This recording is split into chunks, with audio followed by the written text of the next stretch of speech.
pathological community. For a long time, I was looking at it through the wrong end of the telepathic telescope. I think that I was strung out on the pathos of distance, and to hang around with writers seemed incestuous. I stayed within a stone's throw, but it wasn't an immersion, and I wonder why I was a loner, and how come I stayed out in the cold so long. I finally turned the telescope around, and now the poets are up close and personal.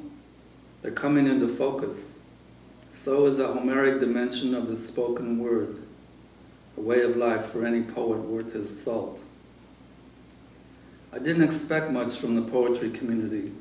It's only human, and there are a lot of variables, the vocals being stirred up by the brain waves running through it like a river of diversifying verite, and getting its cooperation is like herding lizards. You can listen to an ego poet with his ego poems. There are echo poets. Some are ecce homo poets. There are people who are barely literate and they reiterate it with the microphone. You listen to so many kinds of mental illness at an open mic. I wonder if you've gone too far into the open. I'm reminded of the old days when somebody said, you were outacted, but you weren't outwritten. What the fuck, I'm focused on the word. Wake up and smell the coffee house. You may be grounded in it, but it's like a slow death in the afternoon, a passive opium den. The poets have abandoned it, and some of their behavior is unheard of. I've heard a woman spill her guts and do it with intestinal fortitude and not a little attitude, a lubricant for those who are getting oral on a stage. The private is colliding with a public codependency. It turns into a shootout of linguistic mutants, and they have the angles covered while some backgrounds are uncovered. When your brains are scrambled by the rambling jack-offs, you declare a moratorium on oratory and retire to your literary laboratory, where you have some distillations on a burner of infernal learning. I'm experimenting with a mental condition, testing out a sequence with an evaporating significance, the eerie vapors rising from my head, condensing on the page and sensing my intelligence for what it's worth. A recipe for observation and subversion with some trial and error thrown in for suspense.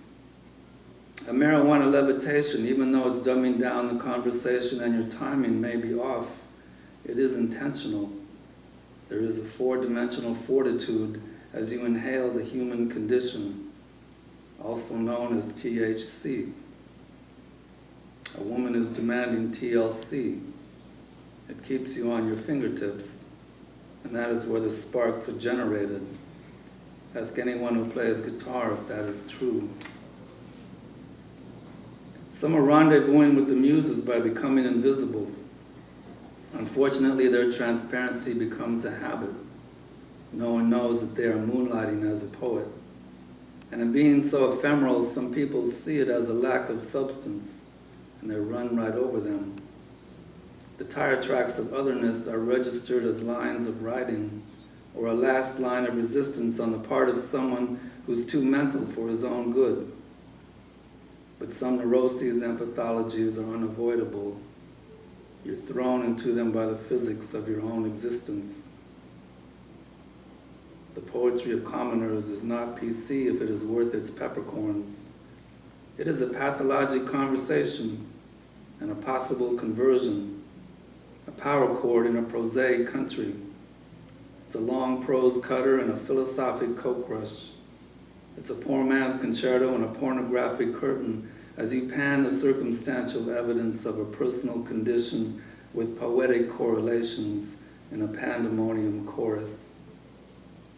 There are phallic candles and a pussy cunning, not to mention paranoia, coffee, pot and cigarettes, or Pinot in a cup.